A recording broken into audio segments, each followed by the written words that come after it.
إلى حضرة الحبيب سيدنا محمد صلى الله عليه وسلم وعلى آله وصحبه الكرام. الفاتحة. أعوذ بالله من الشيطان الرجيم. بسم الله الرحمن الرحيم. الحمد لله رب العالمين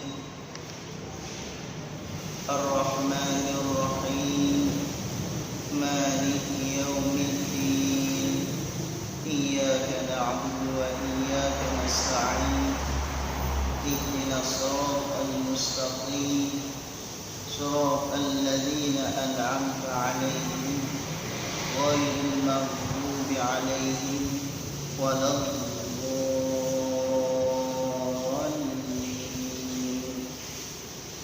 آمين يا رب العالمين.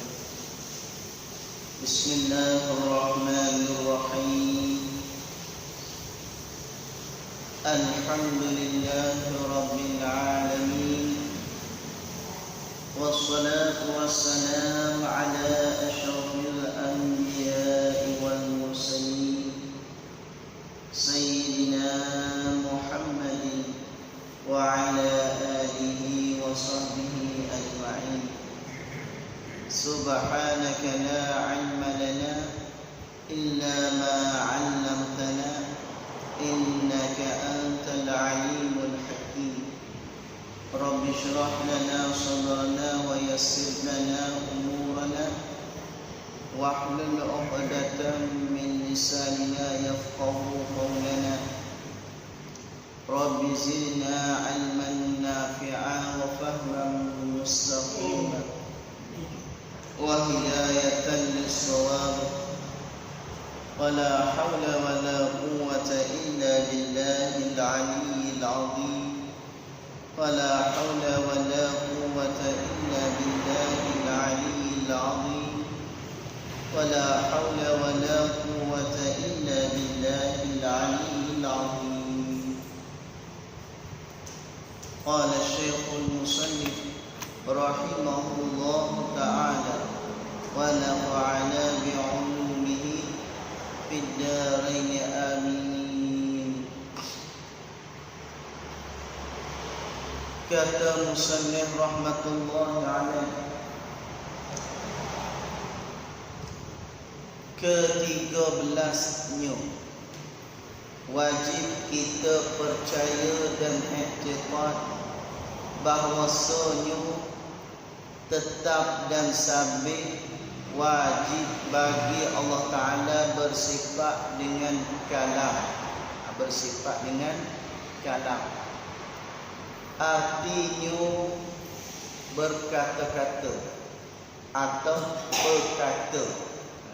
perkata, iaitu satu sifat yang ada lagi qadim, yang berdiri, yakni yang ada pada zat Allah Ta'ala.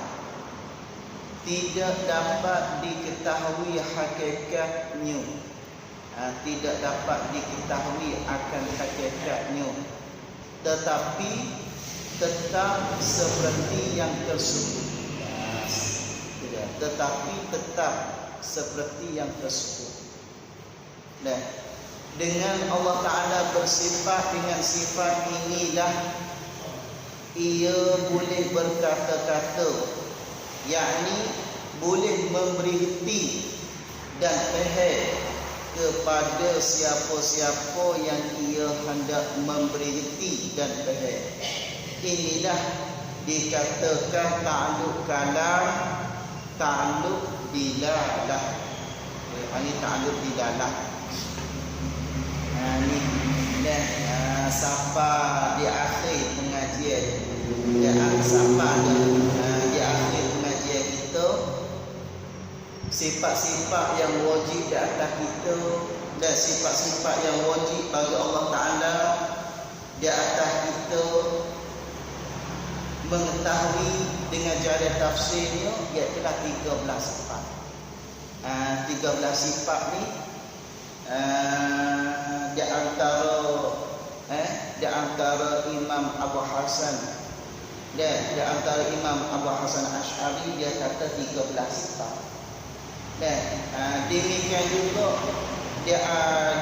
juga di sisi Imam Abu Mansur Al-Maturidi. Di sisi Imam Haramain, di sisi Imam Abu Bakar Al-Baqillani, Qadhi Abu Bakar Al-Baqillani dan jumhur ulama. Jadi tak sunyi daripada 13 sifat. Cuma atas kaul yang masyhur seperti mana di sisi Imam Abu Mansur Al-Maturidi dan orang-orang lain, dia tambah lagi 7 sifat. Dia tambah lagi 7 sifat, iaitu sifat maknawiyah. Jadi 20. Jadi 20. Adapun hak 13 sifat tu tak ada khilaf. Tak ada khilaf di antara ulama. Tak ada khilaf di antara ulama. Sama ada Imam Abu Hasan ataupun Imam Abu Mansur, tak kira jumhur ulama, tak kira. Di dalam ahli sunnah wal jamaah, di dalam ahli sunnah wal jamaah 13 sifat tu tak ada khilaf. Tak ada khilaf. Tu dia. Gata-gata mana pun ikutlah. Jadi 13 sifat tu tak ada khilaf. Tak ada khilaf. Sekurang-kurang hak wajib di atas kita kena mengetahui, dan wajib di atas kita kena i'tiqad, kena percaya di dalam kita nak apa? Di dalam kita nak mengenal Allah Ta'ala ni melalui dengan kita belajar segala hukum sifat-sifat dia, yang direngkah oleh ulama yang ambil di dalam Al-Qurannya 13 sifat. 13 sifat. Itu dia. Tetapi wajib dah kita kena i'tiqad, wajib dah kita kena percaya dengan jalan ijma'nya, dengan jalan borongnya, segala sifat kamalat bagi Allah Ta'ala itu tidak terhingga bagi. Sifat kamalat bagi Allah Ta'ala itu tidak terhingga banyaknya. Waktu wajib kita kena i'tiqad atas jalan borong, atas jalan ijma', dia panggil di atas jalan ijma'. Itu dia. Sifat kamalat bagi Allah Ta'ala tidak terhingga banyaknya. Segala sifat kamalat, sifat kesempurnaan, sifat kebesaran, sifat kemuliaan, sifat kesucian, sifat keagungan, sifat ketinggian bagi Allah Ta'ala itu tidak terhingga banyaknya, yang tidak dapat kita dihitung, tak dapat kita mengetahui, tak dapat kita sebut. Banyak segala sifat kamalat bagi Allah Ta'ala. Dalam Quran dia wayak banyak ni.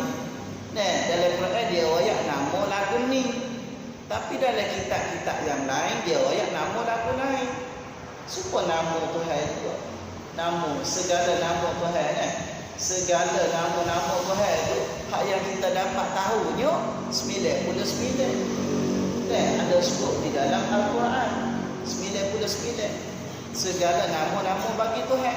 Hak dia sebut dalam Taurat kita tak tahu, hak dia sebut dalam Injil kita tak tahu, dia sebut dalam Zabur kita tak tahu, hak Allah Ta'ala bagi tahu kepada para malaikat pun kita tak tahu, yang Allah Ta'ala bagi tahu kepada para nabi-nabi pun kita tak tahu. Cuma yang kita tahunya 99 ada sebut di dalam Al-Quran. 99. Itu dia.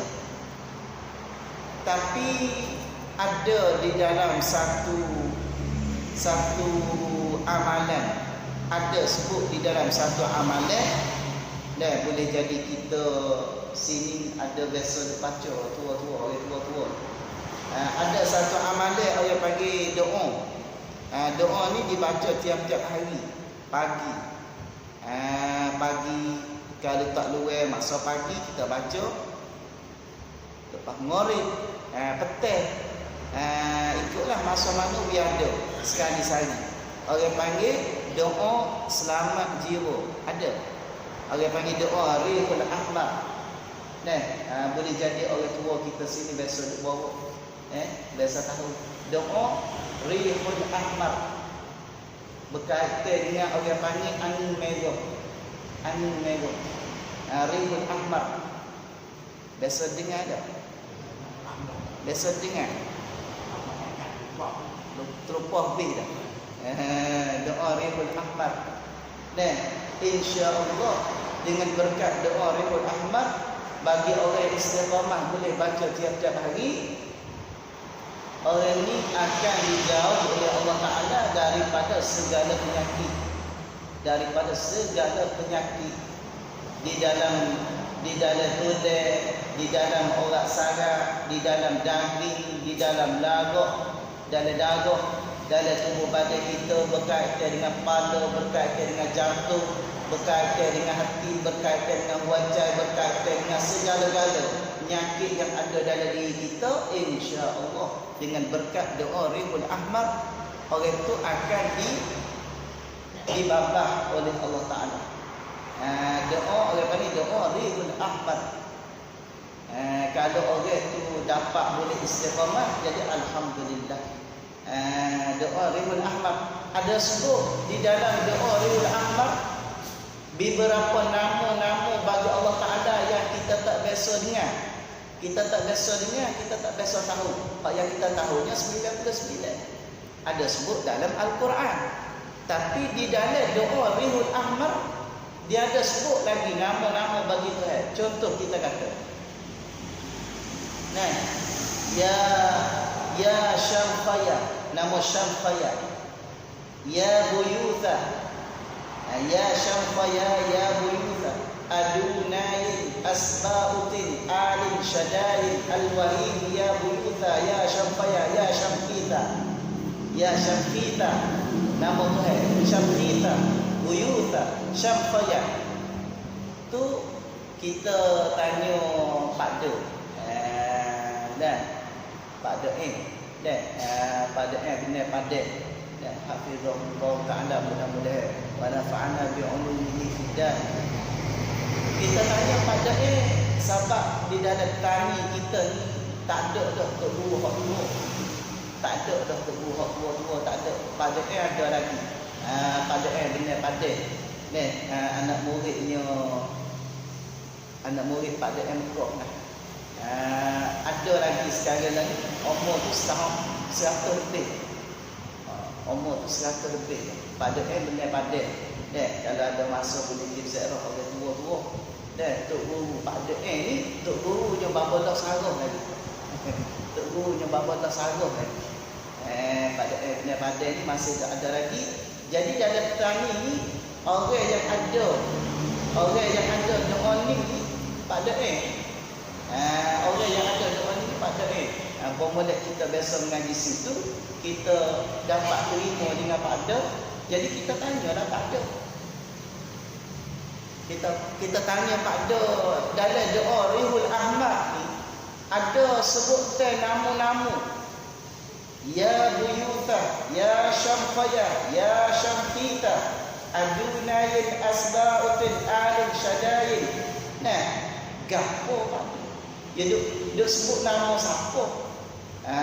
Supo-supo panggil nama. Dia kata tu doa apa yang panggil setengah daripada nama-nama Tuhan. Ada sebut di dalam kitab Zabur bagi Nabi Daud alaihi salam. Nama Tuhan kita tak biasa tahu. Kita tahu 99. Ada juga nama Tuhan. Ada sebut dalam Zabur, ada sebut dalam Taurat, ada sebut dalam Injil. Oleh kerana apa dia kata? Oleh kerana doa Rihul Ahmar ni asal dulunya datang mari daripada mana? Mari daripada Nabi Sulaiman alaihi salam. Datang mari ketika Nabi Sulaiman masa dulu lagi. Lalu itulah dalam doa Rihul Ahmar ada panggilan sebutan nama-nama Allah bahasa Zabur. Sebab Nabi Sulaiman anak Nabi Daud. Nabi Daud mempunyai kitab Zabur. Nama Tuhan deh. Nama Tuhan banyak, nama Tuhan tu ada banyak. Nah, cuma yang kita tahu 99. Barang siapa dapat hafal segala nama-nama Tuhan 99, Nabi kata dalam satu hadis, orang itu masuk syurga. Dapat hafal, dapat baca. Kalau tak ingat pun baca. Nah, kita baca 99 buat jadi wirid, jadi amalan kita. Pagi-pagi hari, tengah-tengah hari, petang-petang hari, malam hari, ikutlah. Nah, lepas maghrib ke, lepas subuh ke, lepas zuhur ke. Nah, kita baca nama Tuhan. Ya Allah, Ya Rahman, Ya Rahim, Ya Maliku, Ya Qudus, Ya Salam, Ya Mu'min. Nah, baca dia habis 99 tu. Jadi amalan, jadi wirid, boleh. Kalau kita tak hafal, kita baca. Kalau kita hafal, kita baca juga, baca ingat mulut lah. Jadi amalan juga. Jadi amalan juga. Dan itulah ketika kita sebut tadi, ketika kita baca, ketika kita duduk seru nama Tuhan, nah, Ya Allah, Ya Rahman, Ya Rahim, Ya Maliku, Ya Qudus, Ya Salam, Ya Mu'min, Ya Muhaimin, Ya Aziz, Ya Jabbar, Ya Mutakabbir, Ya Khaliq, Ya Bari, Ya Musawwir, Ya Ghaffar, Ya Qahhar, Ya Wahhab, Ya Razzaq, Ya Fattah, Ya Alim. Nah, Ya Qabid, Ya Basit, Ya Khafid, Ya Rafi', Ya Mu'izz, Ya Mudhil, Ya Sami', Ya Basir, Ya Hakam, Ya Adil. Ketika kita duk sebut nama Tuhan tu, nah, yang mana cara yang kita baca ni diijazah daripada Tuan Guru Haji Abdul Aziz, yang dia terima daripada Syekh Abu Yasir Muhammad Alawi, mengatakan ketika kita seru nama Tuhan tadi, Allah Ta'ala dia khitab kepada para malaikat. Wahai malaikat, cuba kamu turun, cuba kamu pergi di sisi hamba-Ku yang dia sebut nama aku tu. Boleh dia duduk sebut nama aku tu, dia ajak kau. Adakah hendaknya kau? Tak ada. Dan itulah malaikat turun mari. Malaikat turun mari di sisi kita yang menyebutkan nama Tuhan ni. Di dalam hati kita dah ada. Ajak kita dah niat dah di hati kita. Ajak kita gotu. Kenapa tak? Permintaan kita nak gotu. Dan itulah malaikat bawa niat kita, permintaan kita dalam hati kita ni diroyak kepada Tuhan. Oh, dia kata hamba-Mu dia sebut nama-Mu tu, dia nak gotu. Maka Tuhan kata ni, sesungguhnya aku terima akan hajat mereka itu. Aku terima akan hajatmu, kehendak dia. Aku terima. Tuhan terima. Dia nak beri bila ikut dia lah. Nah, terima suku, beri suku. Dia nak beri bila ikut dia lah. Tapi dia terima dah. Sahabat Tuhan kata dalam Quran, ud'uni, nah, fastajib lakum ayyamma tad'u. Gatan-gatan mana kamu seru, Ya Allah ko, Ya Rahman ko, Ya Qudus ko, falahul asma'ul husna. Bagi Allah Ta'ala itu ada mempunyai nama-nama yang comel-comel. Ikutlah nak seru nama berapa. Ya Allah ko, Ya Rahman ko, Ya Rahim ko, Ya Qudus ko, tak apa. Sebab nama Tuhan itu comel-comel saja. Apabila diminta oleh mereka itu, nascaya aku perkenan, aku terima. Aku nak bagi dia ke aku dah. Nampak tak? Baik tak? Dia terima.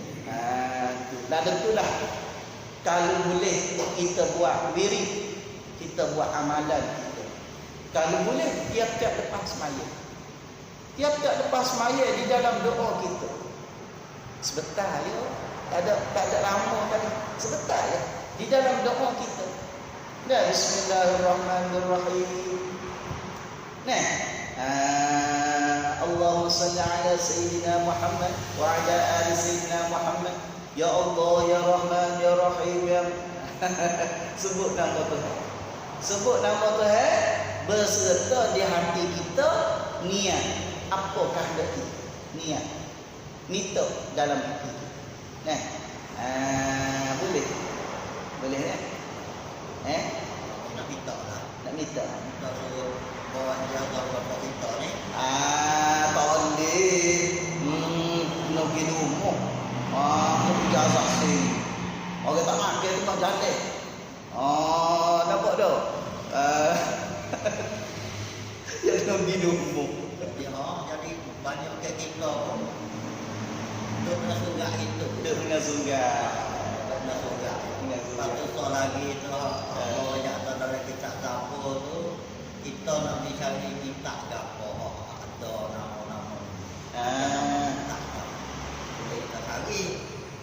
Kita nak tengoknya, sudah berpilih ya. Gapo cari gapo. Kita lah nak main nama boleh saudara dapur. Tak ada. Cuma kita wayak sani ada sebut sikit, dia ada wayak sikit dari doa Ribul Ahmad tu ya. Apa boleh kita tahu tu? Doa Ribul Ahmad tu. Tak ada. Dia tak ada dulu dalam kitab mana-mana, tak ada. Dia buat suku. Sebuah doa. Tak ada dalam kitab ni, tak ada. Boleh dicari apa tu kata? Pergi cari trumpet. Trumpet dia. Orang ikut royak dia ada kan? Malah dia pun tak. Trumpet. Kita tak kesan. Ya. Habis. Ada kata jaga mulai kali jaga mulai jaga kita. Boleh ke tak boleh. Kalau suka berasa nak buat amal ibadat boleh, tak ada apa dah. Oleh kerana Allah Ta'ala ni dia tak ada Tuhan, dia tak ada kehendak dengan kita sebagai hamba ni kesusahan, tak ada. Inna Allah la yuridu bikumul usra. Sesungguhnya Allah Ta'ala itu tiada menghendaki ia dengan kamu itu kesusahan. Tuhan dia tak ada kehendak kesusahan. Berkaitan dengan kamu ni mudah, tak ada payah. Mudah, tak ada payah. Kalau sungguh hati kita tu guna. Kalau sungguh hati kita tu guna. Walaupun kita nak semayang, walaupun kita nak baca Quran, oleh kerana hati kita tu nak sungguh, sedih sungguh, hati kita khusyuk sungguh, hati kita tu kehendak sungguh, tapi keadaan kita semayang tak uti. Kita semayang, kita tanya Tuhan terima. Dah hati kita ingat sungguh ni, ingat kepada dosa-dosa kita, ingat kepada kelalaian kita, sifat perangai hak tak comel kita. Bila kita ingat sungguh, kita sedih sungguh dengan Tuhan. Kita tak ada pelajaran, kita nak semayang, nak sujud kepada Allah, kita tanya Tuhan terima. Walaupun semayang kita tak kena lagi, walaupun bacaan kita tak kena lagi, oleh kerana hati kita dah sampai kepada Allah, kita nak tanya semayang kita Tuhan terima. Tuhan terima. Sebab Tuhan dia tilik di hati. Tuhan dia tilik di hati. Tuhan dia tak kehendak dengan hamba dia kesusahan. La yuridu inna Allah la yuridu bikum al-usra. Sesungguhnya Allah Ta'ala tiada menghendaki ia dengan kamu itu berkaitan dengan agama ni susah. Tak ada susah. Mudah. Yang pentingnya hati kita wisata kepada Tuhan. Banyak mana orang hak semayang, jom ni, pakai ye, jom ni, baca sedap, tapi hati tak sampai. Hati tak sampai, hati tak khusyuk, hati tak ada ikhlas, tak sampai. Tuhan dia tidak di hati. Kita nak baca Quran ke, tapi kena belajar lah. Cari masuk, belajar mengaji dah. Biasa dah. Itu dia. Boleh tak ada kampung? Kalau rasa no wa amma suruh boleh tak ada kan. Zikir nama Tuhan tu boleh. Tu dia. Tapi nak molek tu nak molek cari masalah. Cari masalah. Boleh kita kecek banyak lagi. Boleh kita royak banyak lagi. Habis. Sebab bau ni kan Pas nak buat lagu mana? nak Nak buat lagu mana? Dia ada cara-cara dia deh. Dia ada cara-cara dia. Tu dia. InsyaAllah Tuhan kehendak dapat tu. Deh. Yang ke-13, sifat yang ke-13 iaitulah wajib kita percaya dan aktif. Kita kena percaya, wajib di atas kita kena percaya dan aktif. Wajib di atas kita kena aktif.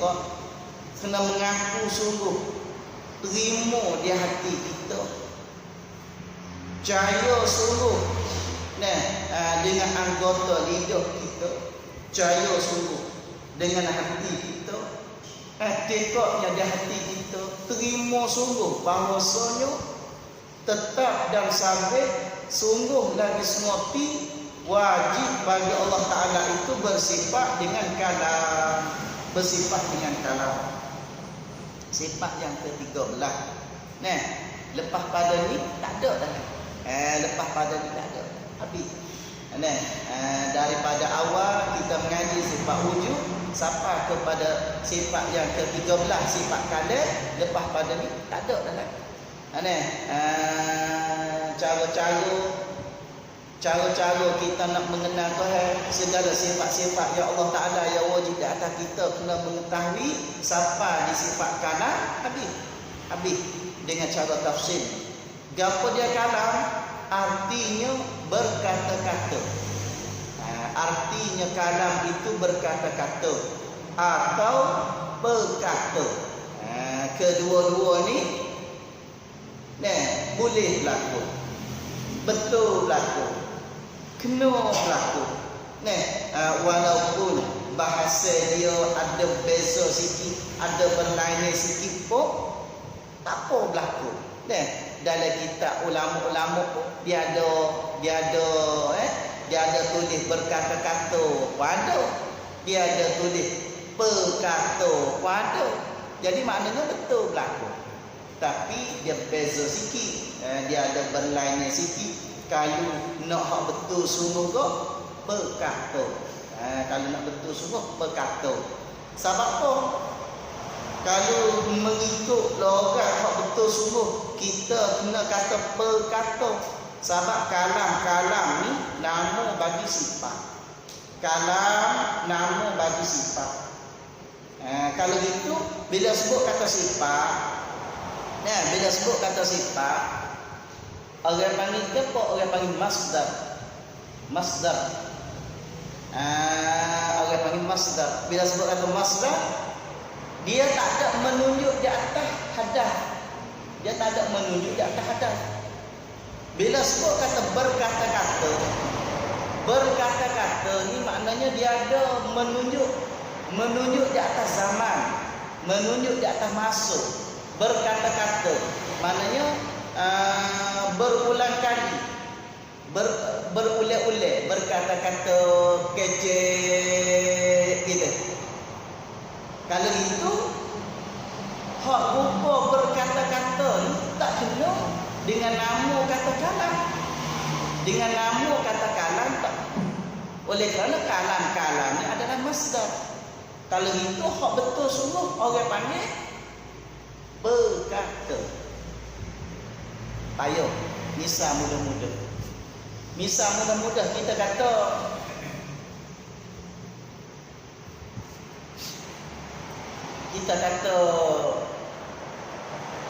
apa kita kata lauk nasi. Lauk nasi dalam hidung, duduk dalam hidung, duduk dalam nekat. Lauk nasi duduk dalam nekat. Orang panggil apa? Lauk nasi duduk dalam hidung. Orang panggil apa? panggil lauk nasi.